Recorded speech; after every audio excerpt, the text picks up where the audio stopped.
Welcome back to another episode of Rock Boys Football. Top 10 players for this Michigan State program heading into 2024. And many of you guys who've been listening the last couple of weeks and months know that I am a massive fan of this Jonathan Smith hire. And I think most importantly, he's going to build this roster the right way. And does that necessarily mean it's going to be a year one turnaround where this Michigan State team wins 9-10 games in 2024? I think a lot of Michigan State fans are not expecting that, but you look at the roster management and kind of the runway over the next couple of years.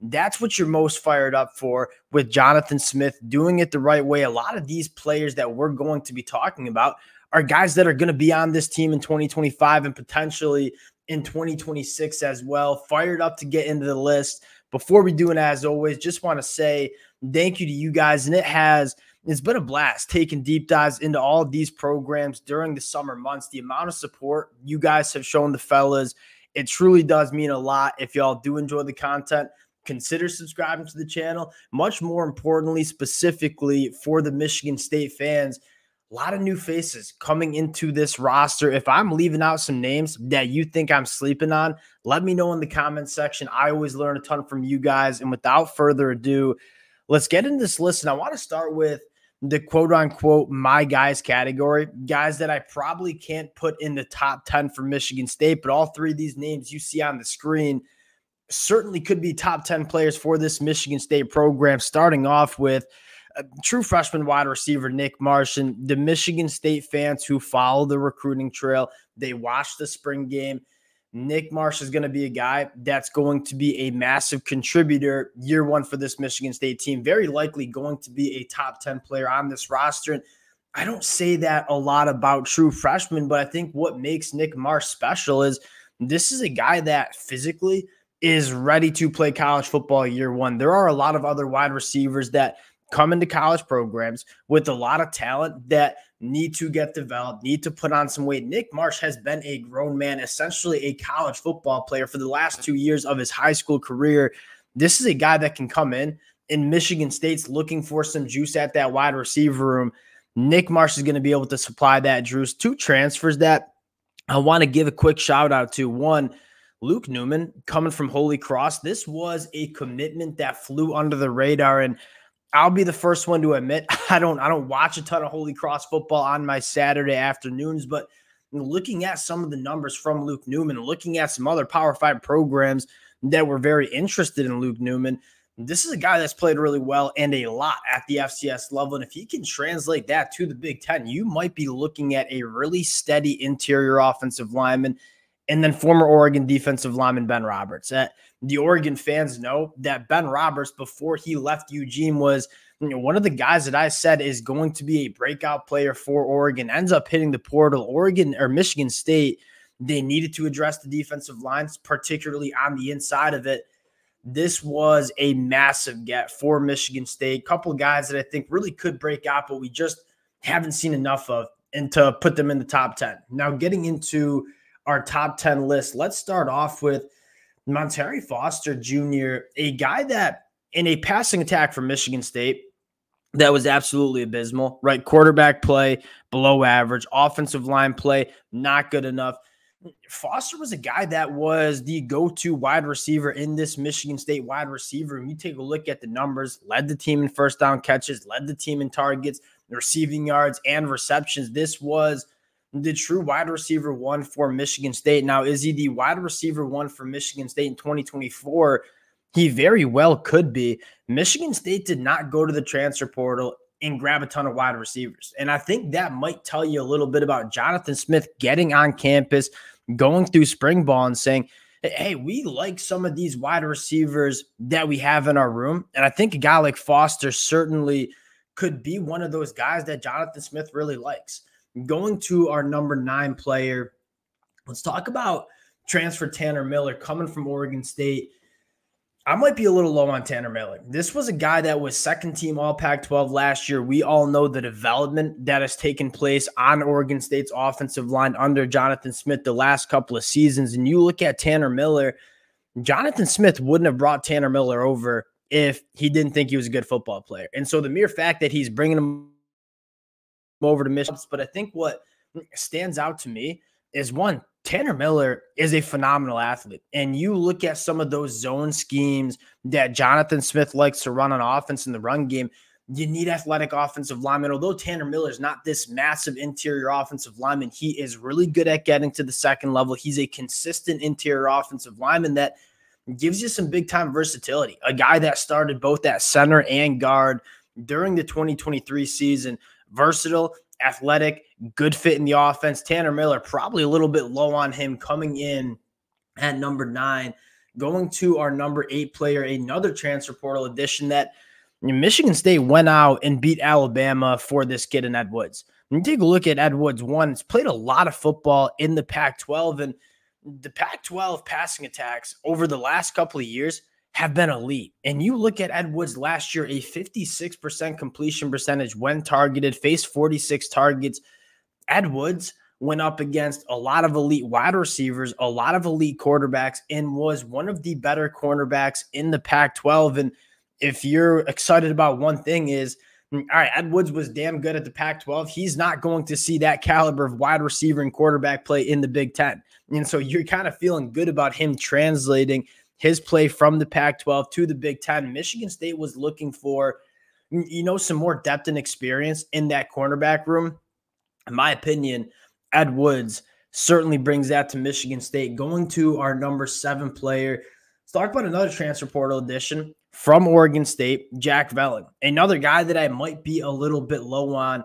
8 touchdown catches last year in 2023, 15 yards per catch. That is a phenomenal number for a tight end. This is a guy that can do a lot of different things, but what I like most about Jack Velling is he is just consistent in the big downs. And you look at some of the things are kind of you must get from your tight end is one, being good on third down, and then secondly, being good in the red zone. That is what you have tight ends in your offense to do. You look at Jack Velling, had 29 catches, 23 of those catches went for first downs, 8 of those catches went for touchdowns. Jack Velling might not be the freakiest athlete at the tight end position, but he's a safety blanket kind of pass catcher for a quarterback. And having a young quarterback like Aiden Childs, you want somebody like Jack Velling in this offense. Really, really excited about him. Going to our number 6 player, and let's talk about Aiden Childs. This is a guy that we could check in middle of October and say this is the best player on Michigan State's team. It is by far the most talented quarterback Michigan State has had in a very long time. And you look at Aiden Childs as a true freshman at Oregon State. This was a guy that came into Oregon State immediately pushed DJU for playing time. And you look at those numbers from 2023, 300 yards, 4 touchdowns, 0 interceptions, a 68.5% completion percentage. Really good numbers for a true freshman. That was not garbage time. They made a very concerted effort to get Aiden Childs quality reps in the middle of games, tightly contested games. What excites you the most is what happens if Aiden Childs reaches his ceiling as a quarterback. He's going to be one of the better quarterbacks we've seen in Michigan State in a very long time because the talent is certainly there. And then you combine that with Jonathan Smith being one of the best quarterback developers that you see across the country, works some magic with DJU, has a long track record, I should say, in terms of developing really, really good quarterbacks. He's a guy that can extend plays out of the pocket that we have, haven't seen a lot of Michigan State quarterbacks do, especially last year. Aiden Childs is a box checker, and there's so many different ways that you can use him to attack opposing defenses. Coming at number 6 right now because he just hasn't played that much football, a guy that legitimately could be the best player on this Michigan State team in 2024. Going into our top 5, and let's talk about a running back. He got it wasn't easy for him in 2023. That offensive line for Michigan State in the Big Ten certainly struggled. Now you look at Jonathan Smith bringing his regime to East Lansing, not only a really potent rushing attack, a very efficient rushing attack, but I think more importantly, you're kind of trusting the development of the offensive line as well. You look at Nate Carter last year, almost 800 yards rushing, 490 of those yards came after contact, 31 missed tackles forced. This is an extremely dangerous running back when you can get him to the second level. You look at Michigan State, what they're going to be doing on the ground with Jonathan Smith's rushing attack coming over.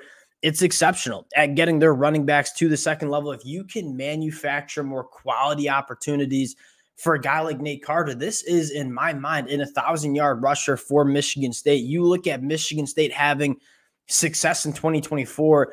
You have a really young, talented quarterback. You want to give him a run game. That's something Jonathan Smith is certainly going to establish. And if you get an offensive line that looks better and looks developed with a really good running back, in my opinion, and Nate Carter, that's the avenue for me to Michigan State having year one success in the Big Ten. Going into our top 4 players, going to go to, excuse me, I am a massive fan of what Michigan State has in this secondary coming back. It's young.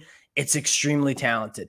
And you look at a guy like Dylan Tatum and say, he can do so many different things in this Michigan secondary. Largely played the boundary cornerback spot in 2023. Sounds like he's going to be playing safety and just being an overall utility man in this back end.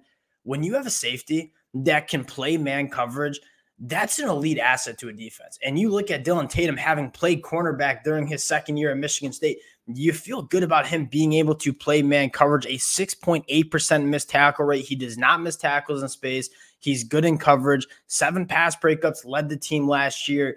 You look at where Michigan State might take a massive step in the right direction from the Mel Tucker era. It's going to be in the secondary, and Dylan Tatum's going to play a massive role in that.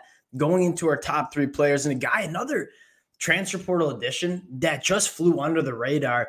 And you'll note that Cal Haladay is not included in this top 10 list, and that might come as a surprise to some Michigan State fans who he led this team in tackles last year.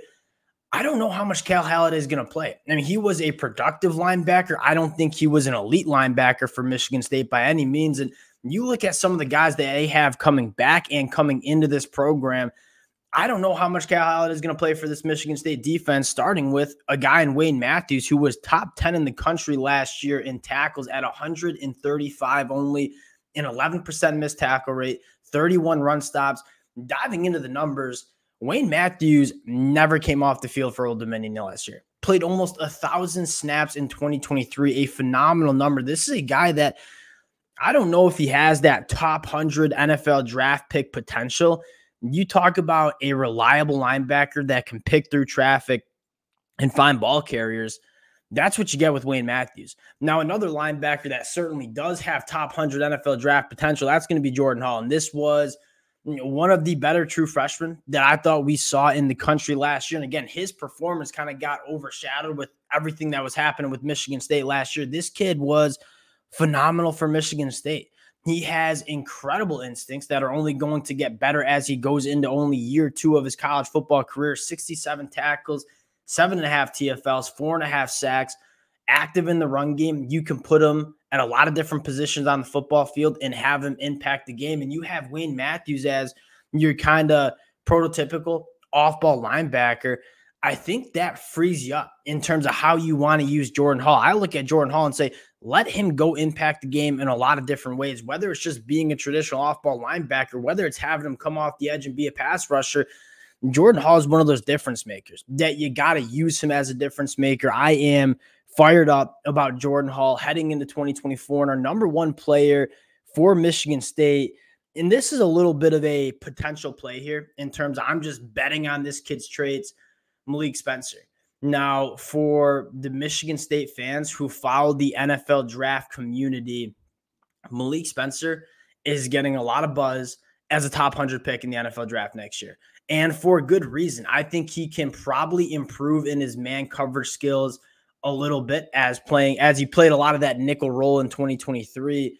Tackles really well. He has the length. He has the movement skills. If this kid takes a step in 2024, you might be looking at one of the better defensive backs that we see in the Big Ten next year coming in at number 1. And a lot of these guys we just talked about are going into their 2nd or 3rd year of college football. And I would expect a lot of these guys to be back in 2025. So you look at Michigan State and say, yeah, they're probably not winning 8, 9, 10 games in 2024. But then you look at 2025 and 2026, that is what Jonathan Smith is kind of building up to for this Michigan State team. He was not going to be a Coach Prime kind of guy that comes into this program, looks to win early year one. He's going to build this the right way. Very, very strong foundation of a young roster. That's what's most exciting about this Michigan State program. Would love to hear from you guys, some players that I might have missed in this top 10. Appreciate y'all rocking with the fellas. If you guys do enjoy the content, consider subscribing to the channel. Appreciate you guys, and we'll talk to y'all later. Peace.